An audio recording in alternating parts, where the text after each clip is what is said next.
नमस्कार दोस्तों हम इस वीडियो में आपको बताएंगे आखिर क्यों माँ गंगा ने अपने सारे पुत्रों को नदी में प्रवाहित कर दिया।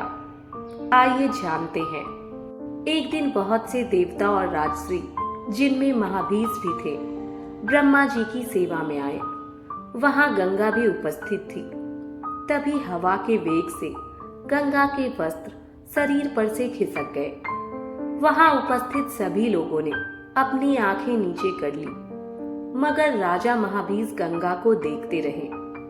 जब परमपिता ब्रह्मा ने यह देखा तो उन्होंने महाभीष को मृत्यु लोक पृथ्वी पर जन्म लेने का श्राप दिया और कहा कि गंगा के कारण ही तुम्हारा अप्रिय होगा, और जब तुम उस पर क्रोध करोगे तब इस श्राप से मुक्त हो जाओगे।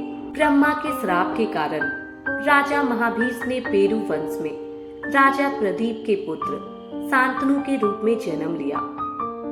एक बार राजा शांतनु शिकार खेलते खेलते गंगा नदी के तट पर आए। यहाँ उन्होंने एक परम सुंदर स्त्री, वह स्त्री देवी गंगा ही थी, को देखा। उसे देखते ही शांतनु उस पर मोहित हो गए। शांतनु ने उससे प्रणय निवेदन किया। उस स्त्री ने कहा कि मुझे आपकी रानी बनना स्वीकार है, लेकिन मैं तब तक ही आपके साथ रहूंगी जब तक आप मुझे किसी बात के लिए रोकेंगे नहीं, ना ही मुझसे कोई प्रश्न पूछेंगे। ऐसा होने पर मैं तुरंत आपको छोड़कर चली जाऊंगी।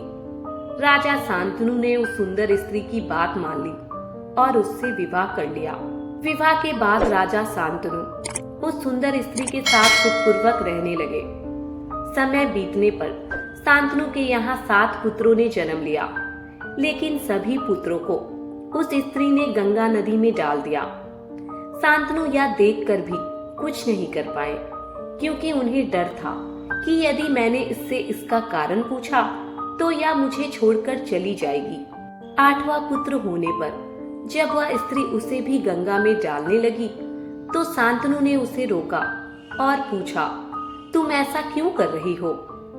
उस स्त्री ने बताया कि मैं देव नदी गंगा हूँ और जिन पुत्रों को मैंने नदी में डाला है वे सब वसु थे, जिन्हें वशिष्ठ ऋषि ने श्राप दिया था। उन्हें मुक्त करने के लिए ही मैंने उन्हें नदी में प्रवाहित किया। आपने शर्त ना मानते हुए मुझे रोका, इसलिए मैं अब जा रही हूँ। ऐसा कहकर गंगा शांतनु के 8वें पुत्र को लेकर अपने साथ चली गई। चलिए जानते हैं क्यों वशिष्ठ ऋषि ने वसुओं को श्राप दिया था। महाभारत के आदि पर्व के अनुसार एक बार पृथु आदि वसु अपनी पत्नियों के साथ मेरु पर्वत पर घूम रहे थे। वहां वशिष्ठ ऋषि का आश्रम भी था। वहां नंदिनी नाम की गाय भी थी। ध नामक वसु ने अन्य वसुओं के साथ मिलकर अपनी पत्नी के लिए उस गाय का हरण कर लिया। जब महर्षि वशिष्ठ को पता चला तो उन्होंने क्रोधित होकर सभी वसुओं को मनुष्य योनि में जन्म लेने का श्राप दे दिया। वसुओं द्वारा क्षमा मांगने पर ऋषि ने कहा कि तुम सभी वसुओं को तो शीघ्र ही मनुष्य योनि से मुक्ति मिल जाएगी, लेकिन इस ध नामक वसु को अपने कर्म भोगने के लिए बहुत दिनों तक पृथ्वी लोक में रहना पड़ेगा। इस श्राप की बात जब वसुओं ने गंगा को बताई तो गंगा ने कहा कि मैं तुम सभी को अपने गर्भ में धारण करूंगी और तत्काल मनुष्य योनि से मुक्त कर दूंगी। गंगा ने ऐसा ही किया। वशिष्ठ ऋषि के श्राप के कारण भीष्म को पृथ्वी पर रहकर दुख भोगने पड़े। हर हर गंगे।